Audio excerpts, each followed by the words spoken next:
성경 말씀 보겠습니다. 히브리서 11장 23절 말씀부터 26절까지 말씀을 보겠습니다.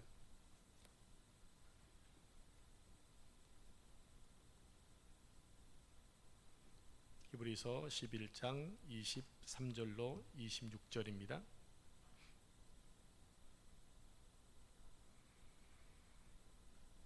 자, 자막을 참조하셔도 되겠습니다. 한 절씩 말씀 교독합니다. 믿음으로 모세가 났을 때에 그 부모가 아름다운 아이임을 보고 석 달 동안 숨겨 왕의 명령을 무서워하지 아니하였으며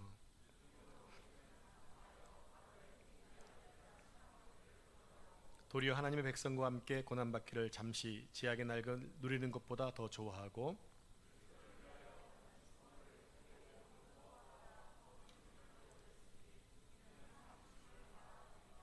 아멘. 할렐루야. 한 주간 동안 평안하셨습니까? 그리고 집에서 함께 예배하시는 분들도 평안하셨습니까? 지난주에 처음으로 영상 예배를 시작했는데 생각보다 반응이 좋았다고 합니다. 실은 반응이 좋은 것은 별로 안 좋은 건데요. 왜냐하면 함께 모이는 날에 함께 있어야 되기 때문에 어떤 분은 목사님을 개인적으로 당신 집에 초청해서 예배한 것 같다라고 좋아하시는 분도 계셨고요. 또 오랫동안 교회 나오지 못한 분들 마음에 많은 불편함이 있고 다른 교회 영상으로 예배를 드렸는데 우리 교회 영상으로 예배해서 좋았다는 분도 계셨습니다. 그리고 카나다에 가 계신 최길준 집사님 가정은 시간차 때문에 밤 10시에 온 가족이 함께 모여 예배했는데 너무나 좋아서 지금 바로 아이들이 남사에 가고 싶다고 했다는 이야기를 전화로 해오셨습니다. 아마도 코로나가 끝나고 나면 우리의 예배 태도가 좀 더 좋아지지 않을까라는 생각을 해보게 됩니다. 마음대로 또 자유롭게 예배할 때는 몰랐는데 이렇게 힘든 상황 속에서 예배해 보니 자유롭게 예배하는 것이 얼마나 소중한 것인가를 알게 되었다라는 거죠.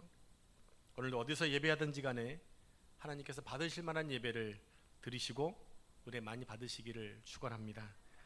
바라기는 집에서 예배하시는 분들도 교회 나와서 예배하는 것처럼 복장도 단정히 하시고 성경책을 반드시 펴서 예배하시기를 바랍니다. 아멘 하셨죠? 우리 옆에 앉으신 분들께 한번 인사하겠습니다. 믿음의 사람이 되십시다.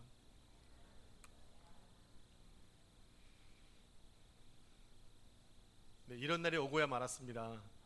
예배할 때 마스크 쓰고 침묵하는 것 같은 느낌으로 이런 날이 오고 마네요. 또 언젠가는 더 힘들게 예배할 때가 있을지 모르는데 여러분 이 위기를 잘 믿음으로 이겨내셔서 어떤 환경과 어려움이 오더라도 늘 예배하는 여러분 되기를 축복합니다. 오늘 히브리서 11장에 나오는 믿음의 선배들 중에서 모세의 믿음에 대해서 생각해 보겠습니다.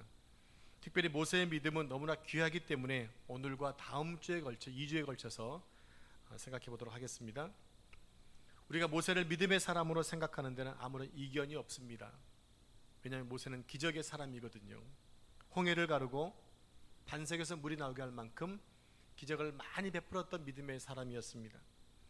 당시 최고의 권력을 가지고 있었던 바로왕 앞에서도 전혀 기죽지 않고 수많은 기적들을 베풀었습니다. 물이 피가 되게 하고 개구리를 불러 모으고 파리를 불러 모으고 우박을 내리게 하고 메뚜기를 불러 모으게 할 정도로 말할 수 없는 이적들을 베풀었습니다. 그렇다면 이런 기적들과 이적들이 어디서 나왔던 것일까요? 바로 그것은 하나님을 믿는 믿음에서 나왔다고 하는 것입니다.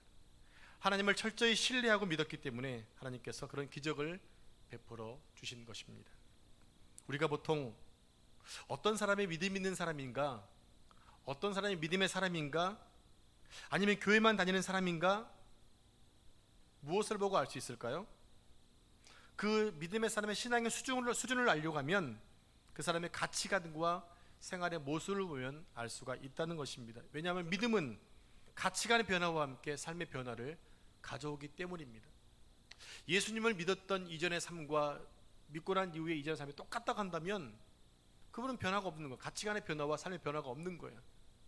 그분은 처음부터 믿음이 좋았던지 아니면 믿음이 없든지 둘 중에 하나일 것입니다. 예수님을 믿기 전에는 잘 먹고 잘 살고 이 세상에서 유명해지는 것을 추구했다면 예수님을 믿고 거듭난 후에는 세상의 출세와 성공보다 하나님의 영광을 위해서 사는 것을 더 가치 있게 생각하기 때문입니다. 그렇게 그 사람이 지금 무엇을 생각하고 또 무엇을 보고 무엇을 즐기고 있는지 또 무엇을 하고 어디를 자주 가는지를 보면 그 사람의 신앙 상태를 알 수가 있습니다. 예를 들어 틈만 나면 성경 보고 찬양하고 기도하고 교회 오는 모습을 즐겨한다. 이 사람 분명 믿음의 사람임이 틀림없습니다. 그러나 틈만 나면 세상 재미에 빠져 사는 사람, 하나님의 사람이라고 이야기할 수가 없겠죠. 예수님을 잘 믿는 사람의 기준은 무엇일까요? 그것은 그 사람이 삶의 초점을 어디에 두고 사느냐에 따라서 결정된다는 것입니다. 하나님의 영광을 초점을 맞추고 있느냐 아니면 세상에 초점을 맞추고 있느냐, 그것에 따라서 그의 신앙을 가늠해 볼 수가 있다라는 것입니다. 여러분은 신앙의 사람이십니까? 남미 대륙에는 아마존강이라고 하는 큰 강이 있습니다. 이 강을 최초로 탐험한 사람은 스페인의 군인이었던 오레야냐라고 하는 사람입니다. 그 사람이 군인들과 함께 강을 탐험하는 중에 그곳에 살고 있던 여자 부족과 전쟁을 한 적이 있었는데요, 그 싸움이 얼마나 치열했든지 마치 그리스 신화에 나오는 여전사 부족인 아마존을 생각하고 나중에 승리한 다음에 그 강 이름을 아마존이라고 붙였다고 합니다. 지금도 이 아마존강 유역에는 여자들만 살고 있는 부족이 있다고 합니다. 그들은 나무 껍질로 옷을 만들어 입고 산속 깊은 곳에서 애벌레, 개미, 또 도마뱀 등을 최고의 별식으로 삼아서 행복하게 살아가고 있다고 합니다. 그런데 간혹 이들에게 아이가 태어나는 경우가 있었다고 합니다. 딸인 경우에는 별 문제가 없지만 아들을 낳는 경우에는 그 부족이 여자 부족이기 때문에 아들 낳는 경우 두 가지를 선택해야 한다는 거야. 아들을 죽이든지 아니면 아이와 함께 그 부족을 공동체를 떠나든지.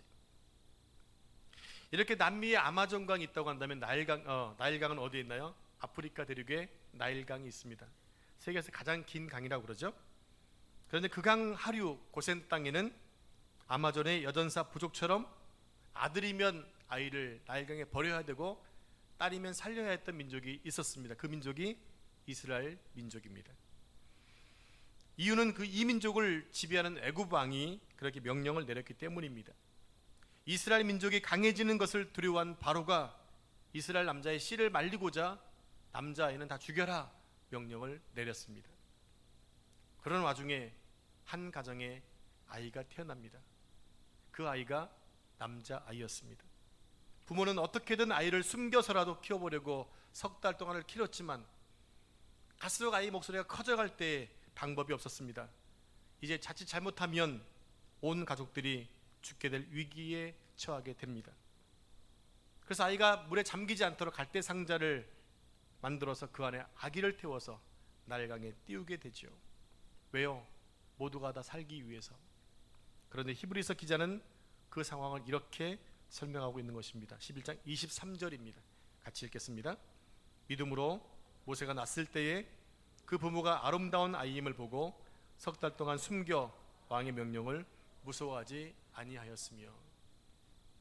그러면 이 내용이 정말 사실이냐라는 것입니다. 그들의 행동이 정말 믿음의 행동이었느냐라는 질문을 던져봐야 됩니다. 근데 답은 아닙니다. 왜냐하면 그들은 분명 왕의 명령을 무서워했기 때문에 사랑하는 자녀를 버린 것입니다. 그런데도 오늘 본문에서는 모세의 부모가 믿음이 좋았기에 왕의 명령을 무서워하지 않았다라고 기록하고 있습니다. 24절 말씀 영상을 보고 함께 읽겠습니다. 믿음으로 모세는 장성하여 바로의 공주의 아들이라 칭함받기를 거절하고. 이것도 정말이었을까요? 모세가 장성한 후 그에게 힘과 권세가 주어졌을 때 바로의 공주의 아들이라 칭함받는 것을 단호히 거절했는가? 라는 부분입니다. 그래서 모세는 굴러 들어온 왕자의 자리를 박차고 광야로 뛰쳐나갔는가? 라는 것입니다. 근데 답은 아닙니다. 우리는 모세가 애굽을 도망한 이유를 알고 있습니다. 왜 모세가 미디안 광야로 도망쳤나요? 모세가 남의 싸움판에 잘못 끼어들었다가 본의 아니게 애굽 사람을 쳐 죽였던 사실을 바로 왕이 알게 됩니다. 살인자가 되었습니다. 이것을 한 바로가 그의 생명을 찾는다는 소식을 듣고 무서워서 미디안으로 도망쳤습니다. 이 사실을 기록하고 있는 출애굽기 2장 15절을 한번 자막으로 같이 한번 읽어보겠습니다. 시작.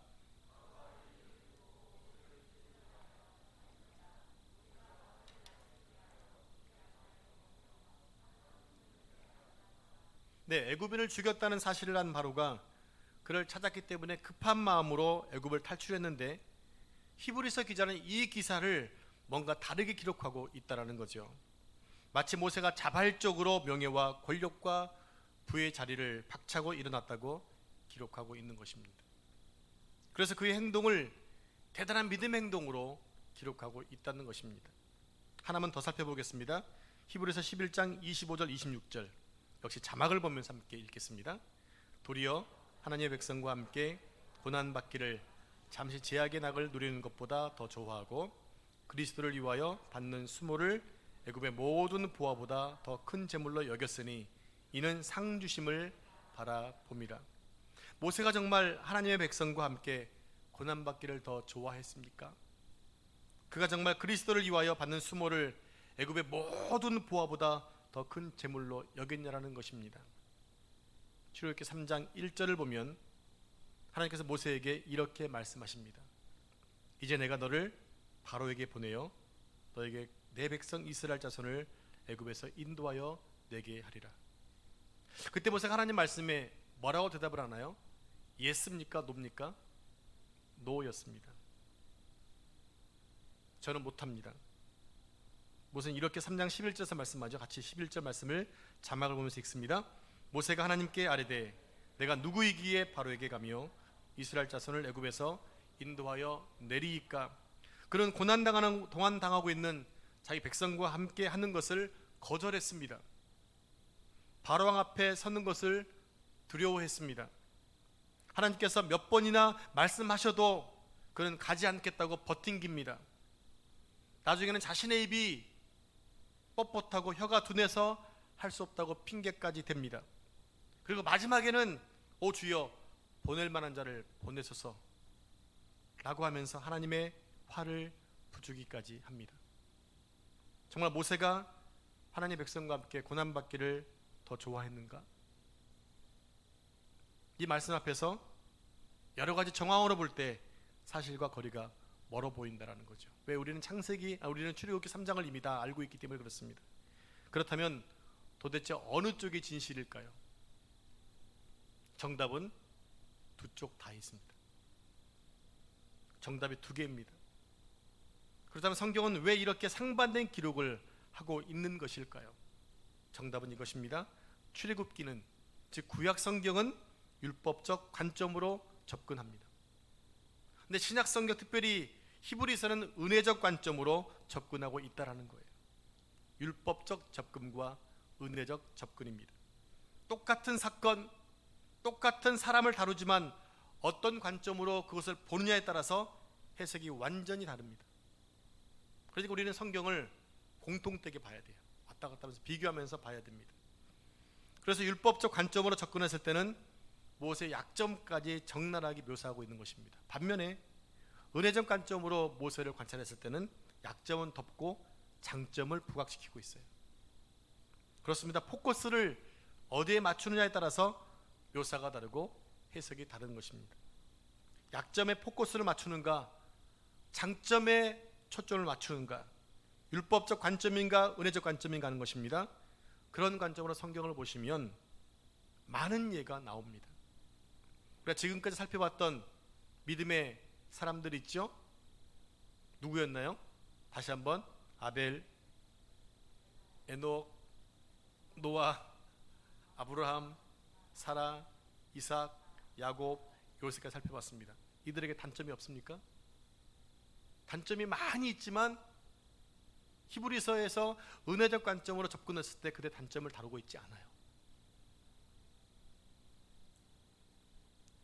기억나시죠? 저들은 하나같이 약점을 가지고 있습니다. 그러나 히브리서 기자는 저들의 약점을 부각시키지 않고 있다는 것입니다. 오히려 저들의 장점을 부각시켜서 그들의 믿음을 칭찬하고 있습니다. 바로 은혜적 관점으로 접근했기 때문입니다. 그렇다면 오늘 예배를 드리는 여러분은, 또 예배를 드리는 우리는 어떤 관점으로 살고 있느냐라는 것이죠. 여러분은 율법적 관점의 사람인가요? 아니면 은혜적 관점의 사람인가요? 우리 모든 사람에겐 다 약점이 있습니다. 단점이 있습니다. 그렇게 우리 곁에 있는 사람들을 나는 어떤 시각으로 바라보느냐에 따라서 관계가 달라질 수 있습니다. 그리고 교회의 분위기가 달라질 수 있고 가정의 분위기가 달라져 있습니다. 가정마다 율법적으로 다가서기 시작하면 거기에는 늘 정죄함이 있습니다. 근데 은혜가 있으면 거기에는 사랑이 있습니다. 교회도 율법적 관점도 필요합니다.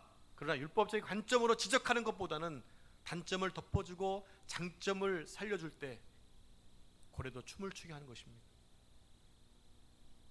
여러분, 남을 칭찬했을 때 사랑이 바뀌든가요? 지적했을 때 바뀌든가요? 율법적 관점으로 얘기할 때 바뀌든가요? 은혜적 관점으로 접근할 때 바뀌든가요? 여러분은 어떻습니까? 아니, 여러분은 잘할 때 어떤 관점으로 성장하셨습니까? 여러분 부모님들이 늘 여러분 단점을 지적했습니까? 아니면 장점을 지적했습니까? 거기에 따라서 우리 가치관이 많이 바뀌었을 것입니다. 그것이 잘못되었다 하면 여러분들 바꿔나가시면 됩니다. 이제부터라도 율법적인 내 신앙이 은혜적 관점으로 바뀌어주면 됩니다. 그럼 여러분, 우리 모두 믿음의 사람이 될 수 있습니다. 나에게 율법적 관점으로 사람을 대하는가, 아니면 은혜적 관점으로 사람을 대하는가, 거기에 따라서 하나님도 우리를 그렇게 대우하신다라고 성경은 말씀합니다. 마태복음 7장 2절 말씀 같이 읽을까요? 너희가 비판하는 그 비판으로 너희가 비판을 받을 것이요, 너희가 헤아리는 그 헤아림으로 너희가 헤아림을 받을 것이니라. 두려운 말씀입니다. 이런 측면에서 볼 때 오늘 본문은 모세의 믿음을 논하고 있는 것이 아닙니다. 그냥 모세의 믿음은 히브리서 11장 27절부터 시작되기 때문에 그래요. 우리 함께 27절 말씀을 같이 읽어볼까요? 믿음으로 애굽을 떠나 왕의 노함을 무서워하지 아니하고 곧 보이지 아니하는 자를 보는 것 같이 하여 참았으며. 애굽을 떠난 시점입니다. 언제 애굽에서 모세가 떠났냐면 애굽 왕궁에 있을 때 살인을 저지르고 어쩔 수 없이 애굽을 떠난 시점을 말하고 있습니다. 그래서 그는 미디안 광야에 머물러 있습니다. 몇 년 동안? 40년 동안. 그때 그의 태도를 이렇게 표현하고 있는 것입니다. 27절 하반절입니다. 보이지 않은 자를 보는 것 같이 하였으며. 우리는 하나님을 보고 믿는 자들이 아닙니다. 그냥 믿는 자입니다. 하나님의 계심을 믿고 믿는 자들입니다. 이것이 믿음이라는 것입니다. 보는 것 믿는 것, 그거 금방 안 믿어버려요. 보고 믿는 것은 힘이 없습니다. 왜? 사람들은 더 큰 것들을 늘 기대하거든요. 근데 겨우 그거야. 하나님을 보여주면 아유 저 정도밖에 안 되셨네? 라고 또 다른 하나님을 찾아가는 게 인간의 모습이기 때문에 하나님은 안 보이십니다. 안 보여주십니다. 보여줘도 믿음이 안 크는 것을 알기 때문에. 하나님은 보이지 않지만 우리는 믿음으로 하나님의 계심을 알고 있습니다. 그리고 언젠가는 그분을 뵐 날이 있을 것을 또 믿고 있습니다. 하나님이 보이지 않았지만 마치 보는 것 같이 하면서 하나님을 인내하며 기다렸다는 것, 이게 모세의 믿음이었다라는 거예요. 그렇게 히브리서 11장 27절의 말씀은 출애굽기 3장에 나오는 사건과 깊은 연관이 있습니다. 즉 모세가 장인의 양떼를 치다가 하나님을 만나게 되는 것입니다. 출애굽기 3장에 보게 되면 그때 모세 상황이 어떻습니까? 애굽을 빠져나와 미디안 광야에서 장인의 양을 치는 목동으로 살고 있습니다. 그는 이제 나이 80이 되도록 변변한 재산 하나 모으지 못한 채 늙은 나이에도 양을 쳐야만 했습니다. 그러니 그의 삶은 매우 비참했던 것입니다. 그러나 한때 모세는 애굽의 왕이었던 투트모스의 무남 동료 하셉수트의 공주의 양 아들로 입적됩니다. 하셉투라라는 공주는 바로 왕의 무남 동료였기 때문에 왕위를 계승할 수 있는 아주 최고의 자리였습니다. 그리고 그녀는 백성들로부터도 신임과 존경을 한 몸에 받고 있었답니다. 대단한 여자였습니다. 그런데 그녀에게는 자식이 없었습니다. 그래서 공주는 시녀들을 데리고 나일강으로 자주 목욕하러 갑니다. 당시 애굽 사람들은 나일강을 생산의 신으로 믿고 있었기 때문에 아이가 없는 여인들은 나일강에서 목욕을 하면 아이가 생긴다라는 그러한 신념을 갖고 있었어요. 공주도 그런 마음으로 매일매일 나일강을 찾았는데 어느 날 나일강 안에 하류 쪽에 갈대 상자 하나가 놓여 있는 거예요. 궁금해서 그걸 가져와 보니까 그 아이에 잘생긴 아이가 있었습니다. 얼마나 기뻤을까요? 아마도 공주는 이 아이를 나일강 신이 자기에게 준 아이라고, 선물이라고 생각을 했겠죠. 그래서 자기 양아들로 삼아서 훌륭하게 그 아들을 키우게 됩니다. 뭐로 키웠을까요? 제왕으로 키우고 있겠죠. 이집트 박물관에 가면 이 바로의 공주 하셉수트의 동상이 남아 있다고 하는데 아쉽게도 그 동상의 얼굴 부분이 파괴되어 있다고 합니다. 깨어져 있대요. 이유를 알고 보니 그래서 백성들이 공주를 너무너무 존중하니까 그리워할까봐 후대의 왕들이 일부러 공주의 얼굴을 깨뜨렸다고 합니다. 그만큼 공주가 영향력이 있었다는 것입니다. 그러니 그의 아들 모세의 위치가 어느 정도였을까를 짐작할 수가 있는 거죠. 사도행전 7장 22절에 이렇게 스데반은 말합니다. 모세가 애굽 사람의 학수를 다 배워 그 말과 행사가 능하였더라. 모세는 말도 능했고 아는 것도 많았던 사람이라고 성경은 분명히 이야기하고 있습니다. 또 역사학자인 요세푸스는 이렇게 얘기합니다. 애굽과 에디오피아 사이에 전쟁이 났는데 모세는 그때 왕을 대표해서 총사령관으로 전쟁에 나가서 전쟁을 크게 승리했다라고 기록하고 있습니다. 이렇게 모든 면에 탁월했던 모세는 권력의 핵심으로 얼마든지 당시 부귀와 권세를 다 거머쥐고 호화롭게 인생을 살 수가 있었습니다. 그러나 모세는 공주의 아들이라 칭함받기를 거절했다는 것입니다. 이유는 오직 유일하신 하나님을 신실히 믿었기 때문이다라고 오늘 히브리서는 기록하고 있어요. 그런데 미디안 광야에 머물러 있는 지금 현재 모세의 위치가 어떠냐라는 것입니다. 언제 애굽에서 암살자가 와서 자기를 해할지 모른다는 두려움으로 많은 시간 동안 힘들게 살았을 것입니다. 더군다나 이제 나이가 들어서 80에 장인의 양이나 치고 있는 늙은 목동에 지나지 않습니다. 말 그대로 죽지 못해 사는 인생으로 지금 살고 있는 것입니다. 이때 모세가 지은 시가 시편 90편입니다. 시편 90편 4절 5절 10절 말씀을 같이 읽겠습니다. 주의 목전에는 천년이 지나간 어제 같으며 밤의 한 순간 같을 뿐임이니이다. 주께서 그들을 홍수처럼 쓸어 가시나이다. 그들은 잠깐 자는 것 같으며 아침에 돋는 풀 같으니이다. 우리가 연수가 70이요 강건하면 80이라도 그 연수의 자랑은 수고와 슬픔뿐이요 신속히 가니 우리가 날아가나이다. 이 시에는 당시 미디안 광야에서 숨어 지내고 있던 모세의 처절한 심정이 적나라하게 드러나 있습니다. 저만침 다가오는 죽음의 그림자를 보면서 이 시를 썼던 것입니다. 모세가 썼던 것 중에 강건하면 80이라도, 지금 모세가 하나님 만났을 때가 몇 살입니까? 80입니다. 모세는 40일도 아니고 무려 40년 동안 쓸쓸한 광야에서 비참하게 내던진 채 삶을 살고 있었습니다. 그렇게 매일매일 양을 치던 어느 날 하나님의 산 호렙산에 이르게 되었습니다. 아마도 그는 전에도 그 산을 여러 번 찾았을 것입니다. 그렇다면 왜 모세는 호렙산을 이렇게 자주 찾게 되었던 것일까요?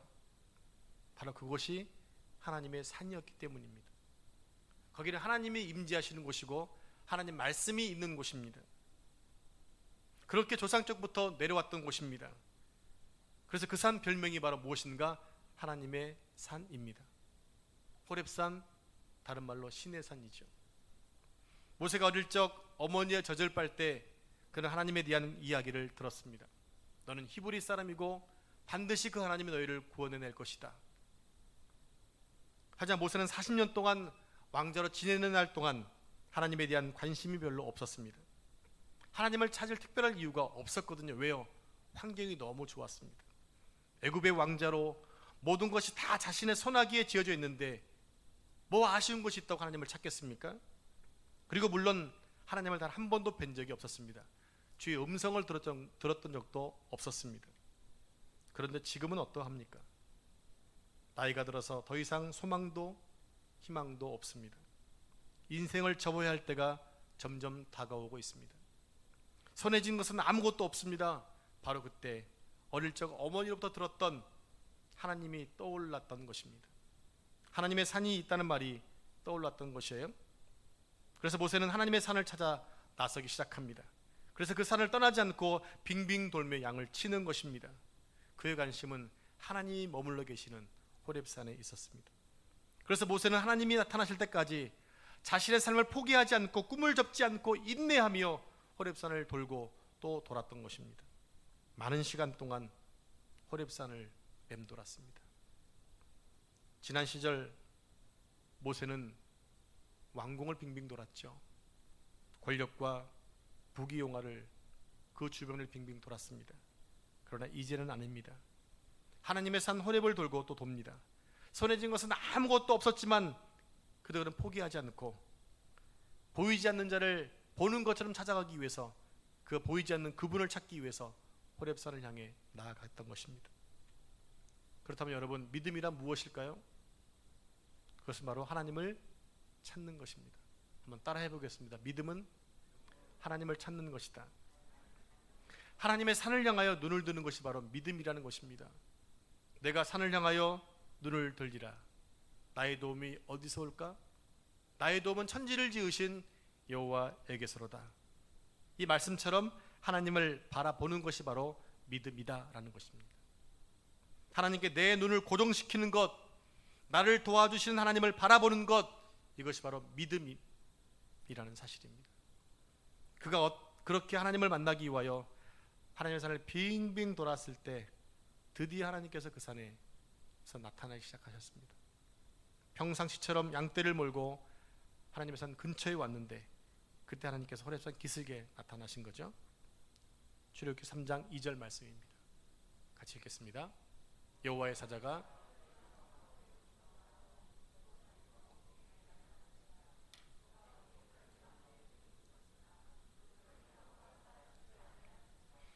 떨기나무에 불이 붙어 있는데 더 이상 타지 않고 계속 그 모양으로 있는 것입니다. 이상한 현상입니다.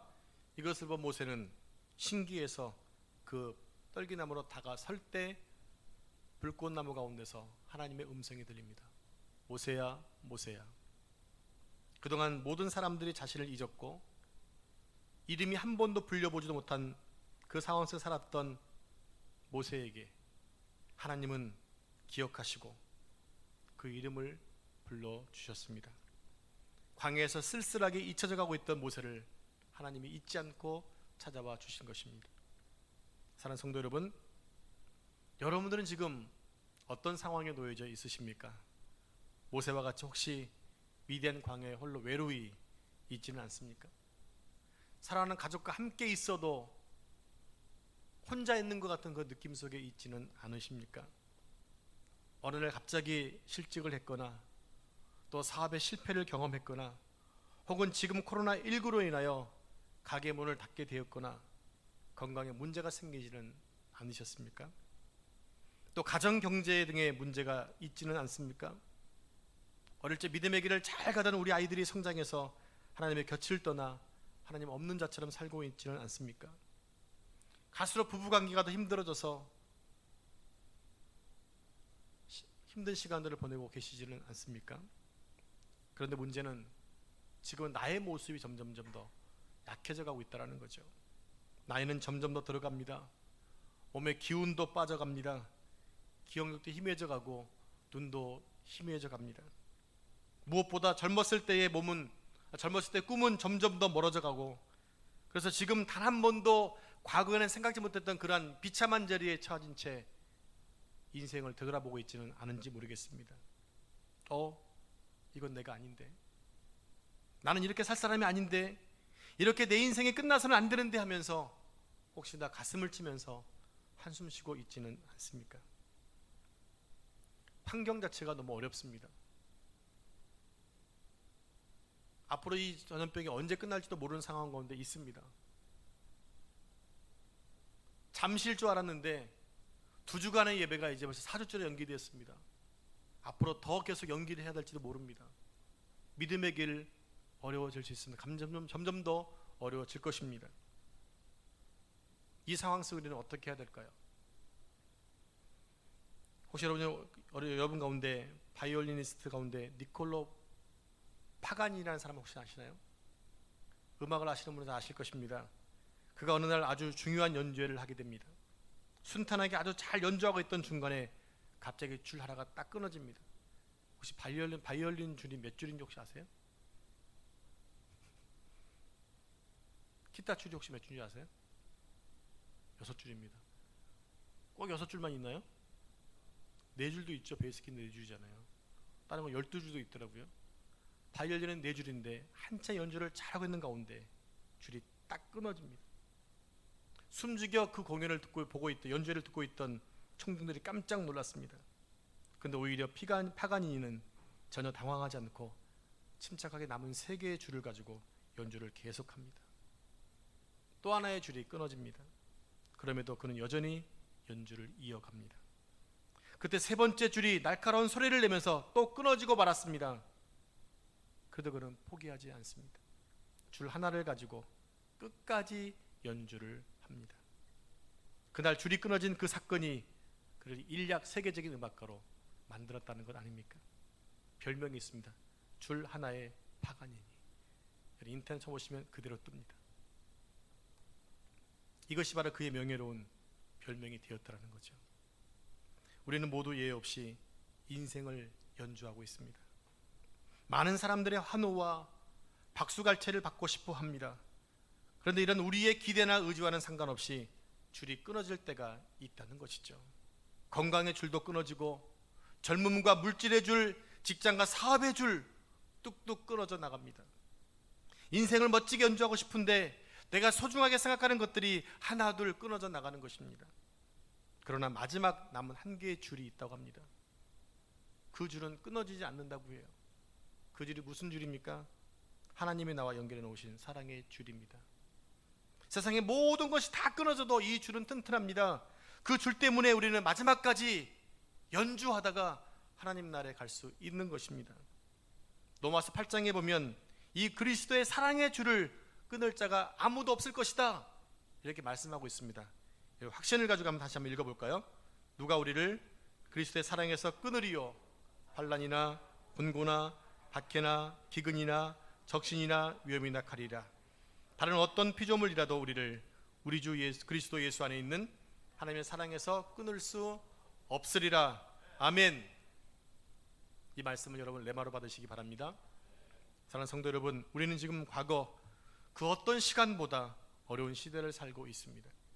코로나19 사태가 진정될 기미가 보이지 않고 이젠 전 세계적인 전염병이라고 WHO는 선언했습니다. 한국 경제뿐 아니라 한국의 위상도 이미 땅에 떨어졌습니다. 이젠 정말 성경에서 말씀하고 있는 것처럼 마지막 때인 것처럼 보여집니다. 이럴 때 우리는 어떻게 해야 될까요? 우리는 담대하라고 하는, 두려워하지 말라고 하는 하나님의 음성을 여러분 들으셔야 됩니다. 그 말씀 여러분들 붙드셔야 됩니다.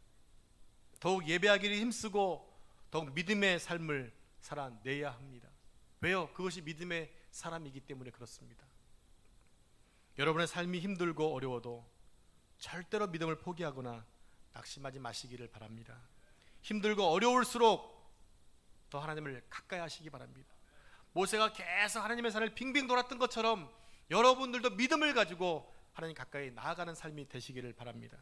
그것이 우리 성도들이 이겨나갈 마지막 끈이기 때문에 그렇습니다. 그런데 분명히 우리 하나님께서 만나 주실 것입니다. 그리고 우리를 위해 예배해 두신 놀라운 은혜를 주실 것입니다. 비록 연약하지만 하나님 안에서 우리의 믿음을 고백한다면, 우리의 믿음을 표현한다면 하나님께서 반드시 축복해 주실 것입니다. 사랑하는 성도 여러분, 이 시간 우리의 믿음, 우리의 한번 사랑을 한번 표현해 보십시다. 하나님께 다 표현해 봤으면 좋겠어요. 다 고백했으면 좋겠어요. 그리고 도움을 구했으면 좋겠어요. 그럴 때 하나님의 사랑이 우리를 부유하게 하실 뿐만 아니라 우리를 감격하게 해 주실 것입니다. 우리 시간 함께 아까 찬양했던 다 표현 못하는 찬양을 함께 부르시면서 기도하겠습니다. 지금은 우리 삶의 주인 되시는 예수 그리스도의 은혜와 하나님 아버지의 그 크신 사랑하심과 성령 하나님의 인도 보호하심이 세상의 온갖 어려움 속에서 우리를 그리스도의 사랑에서 끊을 자 없음을 믿고 매일매일 주님만을 바라보며 살겠다고 다짐하고 돌아가는 우리 보배론교회 모든 성도들과 저들의 삶의 현장과 이 나라의 이민족 위에 또 세계 나라에서 복음을 증거하고 있는 모든 선교사님들과 그들의 사역 위에 지금 코로나19로 인하여 온 세계 전염병으로 힘들어하는 모든 사람들과 또 힘쓰고 있는 모든 자들 위에 우리 하나님의 치유하심과 넉넉히 이기심이 지금부터 영원토록 함께 하시기를 간절히 축원하옵나이다. 아멘.